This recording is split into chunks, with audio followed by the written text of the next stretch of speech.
Assalamualaikum warahmatullahi wabarakatuh. Perkenalkan, nama saya Nita Kurniasari dengan NIM 101233043. Di sini saya akan mempresentasikan buku yang sudah saya rangkum, yaitu buku Manajemen Sumber Daya Manusia. Oke, kita bahas tentang buku ini. Pertama dari bab 1 dulu, ada pendahuluan. Manajemen adalah proses perencanaan, perorganisasian, penggerakan, pengawasan, dan pengendalian sumber daya untuk mencapai tujuan. Manajemen melibatkan penggunaan sumber daya manusia, material uang, dan teknologi. Manajemen bertujuan meningkatkan efisiensi dan efektivitas. Pentingnya manajemen untuk meningkatkan produktivitas untuk organisasi, tujuan mengoptimalkan sumber daya untuk meningkatkan kepuasan kerja untuk menghadapi perubahan lingkungan bisnis. Pemenang dan organisasi adalah hak untuk pengambilan keputusan dan bertindak. Organisasi adalah struktur formal yang membagi tugas dan wewenang. Jenis organisasi fungsional, divisional, matriks. Prinsip-prinsip organisasi adalah kesatuan komando, kesatuan arah. Bab 2, manajemen sumber daya manusia atau MSDM. Pentingnya MSDM itu meningkatkan produktivitas, efisiensi, dan kepuasan kinerja. Definisi MSDM, pengelolaan SDM untuk mencapai tujuan organisasi. Komponennya, perencanaan organisasi, penggadaan, pengembangan kompensasi. Perencanaan MSDM meningkatkan efisiensi, produktivitas, dan kepuasan kerja. Pengembangan MSDM, era tradisional, era modern, era global, era digital. Metode pendekatan, klasik modern, strategis partisipatif. Fungsi MSDM, perencanaan SDM, pengadaan SDM. Fungsi MSDM, perencanaan SDM, pengadaan SDM, pengembangan SDM, kompensasi, pengawasan, dan evaluasi. Bab 3, pengadaan.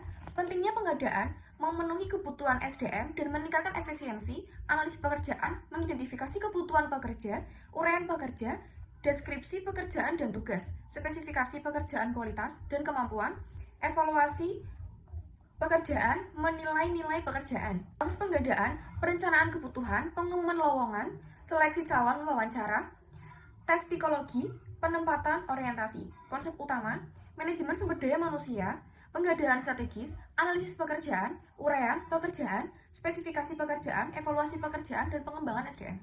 Bab 4, pengembangan karyawan. Pentingnya pengembangan karyawan adalah meningkatkan kemampuan, produktivitas, dan kepuasan kerja. Definisi pengembangan, proses meningkatkan kemampuan dan pengetahuan karyawan. Tujuan pengembangan, meningkatkan kinerja, karir, dan kepuasan kerja. Pelatih atau instruktur, mengajar dan membimbing karyawan.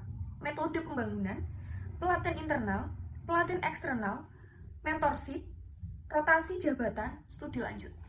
Bab 5, kompensasi. Pentingnya kompensasi meningkatkan motivasi dan kepuasan kerja, pemberian kompensasi, gaji, upah, bonus, dan tunjangan, sistem dan kebijakan kompensasi, struktur dan prosedur pemberian kompensasi. Faktor-faktor yang mempengaruhi kompensasi adalah kinerja, pengalaman, pendidikan, lokasi, industri. Upah dan intensif, teori upah marginal, teori upah efisiensi, teori intensif.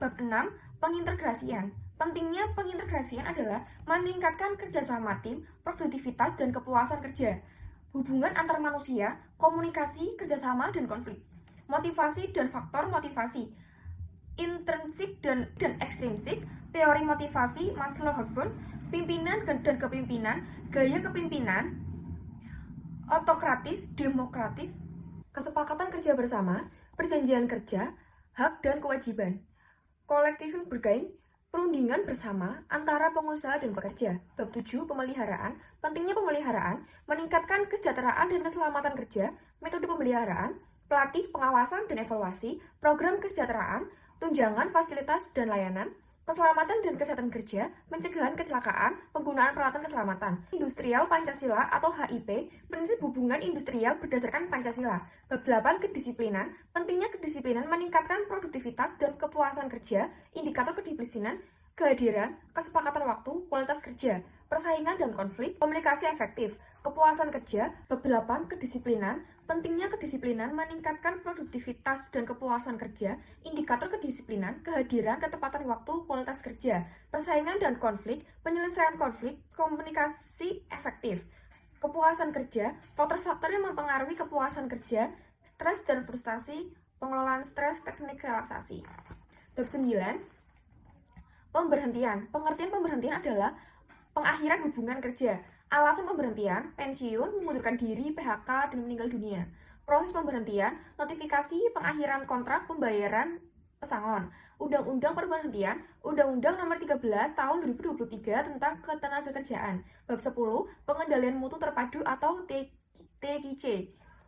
Perkembangan TKC, sejarah dan evaluasi TKC, mentalitas dasar TKC, fokus pada kualitas dan kepuasan pelanggan. Pengertian dan manfaat TKC, meningkatkan kualitas, efisiensi, dan produktivitas. Sistem manajemen TKC, perencanaan, perorganisasian, pengawasan.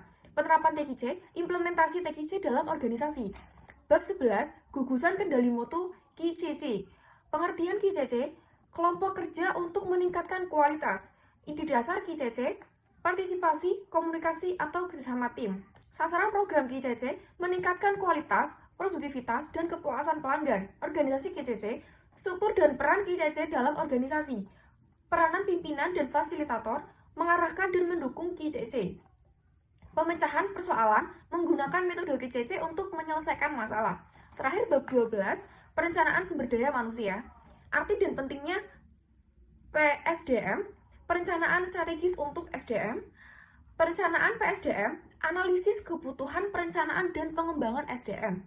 Metode peramalan PSDM, analisis tren, metode statistik dan peramalan. Perencanaan prosedur SDM, pengembangan prosedur rekrutmen, seleksi dan pengembangan. Audit SDM, evaluasi efektivitas perencanaan SDM. Konsep utama, pemberhentian dan ketenagakerjaan, pengendalian mutu terpadu TKC, gugusan kendali utama KCC, perencanaan sumber daya manusia, pengembangan dan evaluasi SDM. Sekian presentasi dari saya. Wassalamualaikum warahmatullahi wabarakatuh.